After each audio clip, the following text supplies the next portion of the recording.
a palavra do médico para ela foi: se contenta que você vai morrer gorda. E ela saiu dali e nunca mais minha avó foi a mesma. Teve um momento que ela não atendeu mais o telefone e aí meu avô começou a ficar muito preocupado. Porque a todo momento ela dizia que ela ia sumir e que ela ia se matar no telefone. A minha avó, ela tinha uns 75 quilos. O gatilho foi quando o pai dela foi assassinado, meu bisavô. E a partir daí, seu emocional ficou muito abalado, né? E ela acabava, né, descontando, entre aspas, né, na comida. Só foi engordando, engordando, até chegar à obesidade mórbida. Eu acredito que ela tenha chegado a uns 250 quilos. E o sonho dela sempre foi fazer a cirurgia bariátrica. Ela criou meus tios, meu pai e meus tios sozinha, e com o peso ela foi vendo cada vez mais essa dificuldade de ela não poder fazer as coisas comuns que ela fazia. E ela tinha que botar os meus tios para poder às vezes vender, e ela falou que isso acabava com ela. Ver o meu pai vendendo picolé na rua, sabe? Ver minha tia vendendo salgado. E eles pequenos, e ela falava: eu não tinha como eu ir. Se eu não mandasse eles ir, eu não tinha o que comer. E isso me doía muito, porque eu via minha avó, o sonho da minha avó, querer entrar numa calça jeans, que é uma coisa tão normal pra gente. E pra ela fazer a bariátrica, ela precisava operar a coluna. Só que pra operar a coluna, ela não suportaria por conta do coração. Então, a palavra do médico pra ela foi: se contenta que você vai morrer gorda. Às vezes a gente não imagina que as palavras lançadas, né, o efeito que causa na vida de alguém, porque a gente não sabe o que está por trás, né? Minha avó, eu lembro que ela não podia usar os meios de transporte, né, que nós usamos, porque ela não passava na roleta. Humilhavam ela, uma vez meu pai até brigou com porque chamou ela de gorda, falou: gordo tem que ficar em casa. Depois a gente começa a entender, né, os detalhes e ligar as coisas. Ela ligou pro meu pai, pediu pra falar comigo porque eu não tava atendendo o telefone. Aí ela passou o telefone pra mim e ela falou assim: filha, eu te amo muito. E foi a última coisa que eu ouvi da minha avó. Né, depois o telefone do meu pai tocou, a gente tava chegando em casa e a minha tia relatando pro meu pai que ela tinha sumido. E aí meu pai falou: mas como assim ela sumiu? E ele falou: não sei, eu sei que a mãe pegou um táxi e sumiu. Ela ligou pro Luiz, que é meu avô, né? Meu avô de coração, que eu amo muito. Os melhores momentos da vida da minha avó foi com ele. Foi ele que deu vida, deu alegria pra ela. Eles se conheceram num anúncio de jornal, né? Quando a minha avó achou que ela não tinha mais esperança. Ela abriu o jornal, foi ler o jornal e ela viu que tinha alguém procurando alguém com as características dela. Procura mulheres gordinhas e tal. E ela falou: vou mandar uma carta. Ele era de Valença. Até os últimos dias da vida da minha avó, ele esteve do lado dela, como um homem extraordinário. E teve um momento que ela não atendeu mais o telefone, e aí meu avô começou a ficar muito preocupado.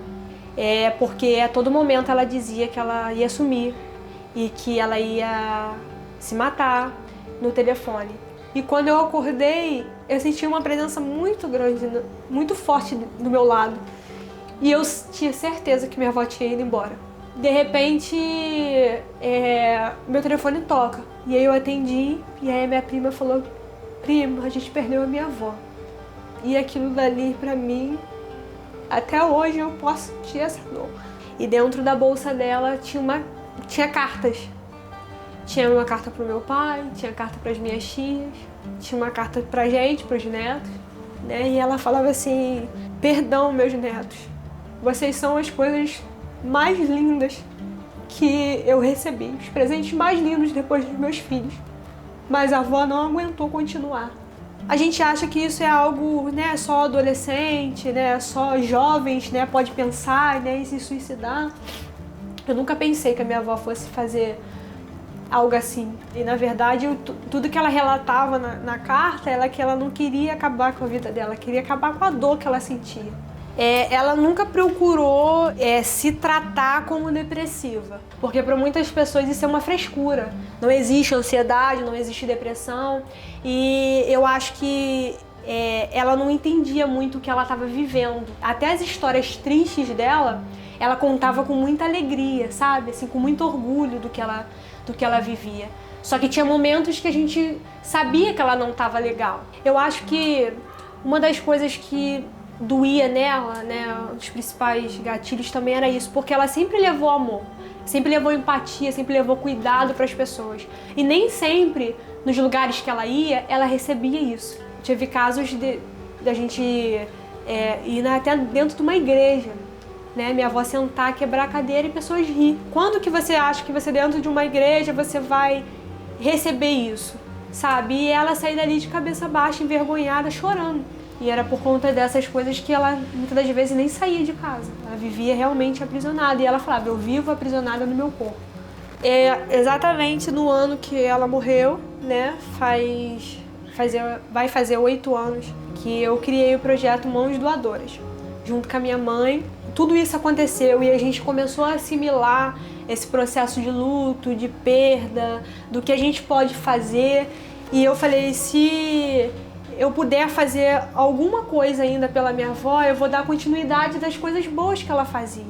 Para que as pessoas se lembrem, né, que teve alguém que passou por aqui e que independente da dor que sentia, independente de tudo que passava, ela tentava extrair o melhor dela para alguém. E eu falei, eu preciso continuar isso. Eu e minha mãe, a gente decidiu ir para nos confortar de alguma maneira, né, juntar algumas coisas, né, umas doações e levar num abrigo de idosos. E a gente arrecadou muita coisa e levamos, e quando a gente chegou lá, a gente achou que nós fomos levar e a gente que recebeu. Porque nós fomos acolhidos de uma maneira pelos aqueles idosos. E a partir daí a gente já faz 8 anos que a gente cuida, né, de outras vidas. Por onde eu for, até meus últimos dias, eu não vou deixar que o nome dela seja esquecido. Não vou.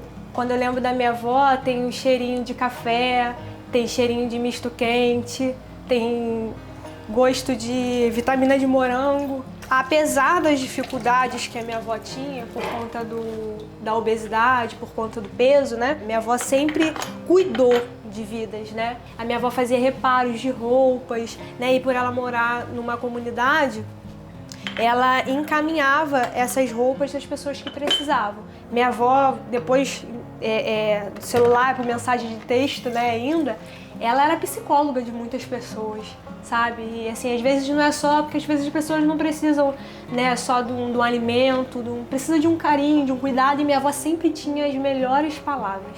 Eu larguei, né, o meu emprego de 6 anos para me aventurar na confeitaria, que era algo que ela fazia, e todas as receitas que me foram passadas foram ensinadas por ela.